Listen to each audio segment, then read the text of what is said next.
Happy Tuesday, friends.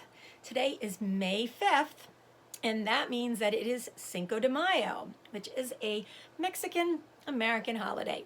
So, in honor of that, Mr. DeJordy's wearing special clothes today, a little unusual. This really big hat that's called a sombrero, and this shirt that says Mexico on it with the Mexican flag. So, today during my reading, I'll be a little festive. So, we are on chapter 11 in Ranger in Time, and that chapter is labeled Dangerous Crossing. And here we go. It was the middle of August when the Abbotts made camp along the Snake River, getting ready to cross. That was the day Sam finally understood why his parents had been arguing. He and Lizzie had gone to collect kindling near the river.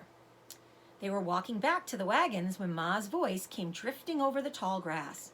"It's not worth a day or two. It's not worth 100 more days on the trail if we lose you, William." Lizzie motioned for Sam to stay low, and they crouched to listen. Ranger saw a dragonfly and started to jump at it, but Sam grabbed him around the neck and pulled him close. "Shh, quiet, dog. This is a man's decision. I've set my mind to crossing in the morning." Ma's voice came back just as strong. "It's a foolish man's decision. This crossing is treacherous. The number of men who have drowned..." Sam didn't hear what she said next because Lizzie let out a great sneeze, and the conversation by the wagon either ended or became so hushed they couldn't hear anymore. "Come on." Lizzie gathered up the sticks and dried weeds she'd set on the ground. "We'd best get back for the fire." "Do you think we'll cross?" Sam whispered as they started back toward the wagons. Lizzie shrugged. "It's Pa's choice," she said. "He seems set on doing it." "What if it's dangerous?" Sam's voice was full of worry. Ranger trotted closer and nudged his hand. "Everything's dangerous out here," Lizzie said. "But we'll be fine. Ma frets too much." Fretting means to worry. It's another word for worrying.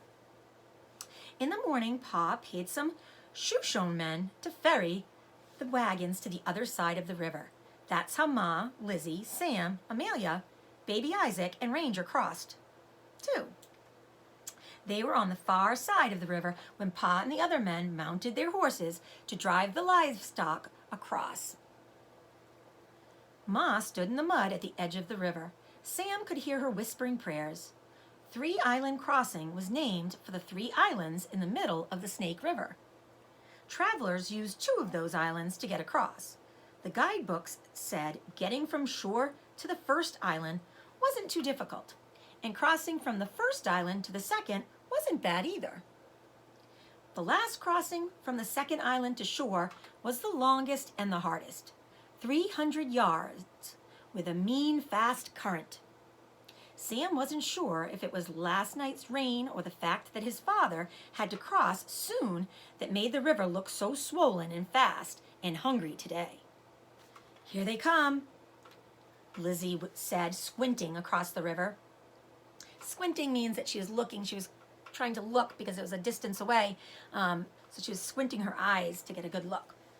Dr. Loring and a couple of the men from Missouri came first, driving their cattle in front of them. They crossed to the first island and then the second, just as the guidebooks directed. Their cattle were mostly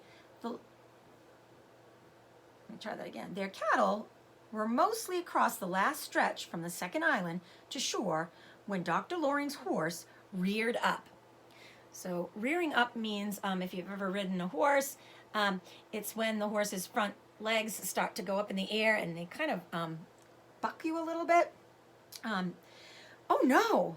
Ma sucked in her breath, and they all watched as Dr. Loring clung to the reins, squeezing his saddle with his knees, trying to stay on. Sam couldn't tell what had happened to his horse, whether it stepped in a hole or got spooked by something in the water. But somehow Dr. Loring managed to settle it down and get it moving again. When the horse climbed up the bank next to them and shook itself off, Ma let out a deep breath. But then she tensed right back up again. "Pa and Mr. Harrigan are starting out now." Lizzie pointed to the far shore. Sam watched as they urged the cattle into the river and began to follow on their horses. Mr. Harrigan's horse, Bess, trotted right into the water, but old Nugget, Pa's horse, took a few steps and paused, pawing at the water, making great splashes as if this were all a game. It made Sam feel better that the horses seemed to like the river. The water wasn't deep, only just past their knees, at least for now. Sam reached into his pocket and held the quilt squares tight as Pa and Mr. Harrigan drove the cattle across the first island. Nugget climbed up onto the shore and shook himself. That wasn't so bad. Lizzie had gone over to stand by Ma. 1 down, 2 to go, Ma whispered. Her hands were clenched so tightly at her chin that her fingers were white. The second part of the crossing went smoothly until the very end, when a gust of wind blew Pa's hat off his head. Mr. Harrigan leaned over to reach for it, but between the wind and the current, it was carried out of sight in seconds. Sam wondered what would happen to someone who fell into the water, but he didn't say so out loud. Ma was already humming faster than a bumblebee. On the second island, Pa and Mr. Harrigan brought their horses close together. They were halfway there. There they are. In the water, you see the water's way up around the horse's tops of its legs. Ma paced back and forth. Dr. Loring came up, still all soggy from the river, and put a hand on her shoulder. They're going to be just fine, Mary. They were watching right close when I crossed. They'll stay clear of the trouble spot. I'm sure that's what they're talking about right now. I hope you're right. Ma's voice sounded thankful but shaky. When Dr. Loring left to see to his cattle, Ranger came to stand by her.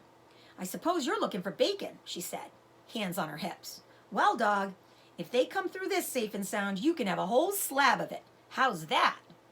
Ranger licked Mom's hand. Bacon was good, but mostly he wanted Pa and Mr. Harrigan to come so everyone would stop feeling so scared and edgy. Ranger hated that prickly neck hair feeling. It was everywhere now, in the dust and in the wind and in the water. Danger. And that is the end of chapter 11. So I guess we're going to have a little bit of a cliffhanger today to find out what's going to happen when they get to that last part of the crossing. And chapter 12 we'll work on tomorrow, and that is called Into the River. I wonder. That seems like that might be a little prediction of what is coming ahead. You friends have a wonderful day, and I will see you again tomorrow.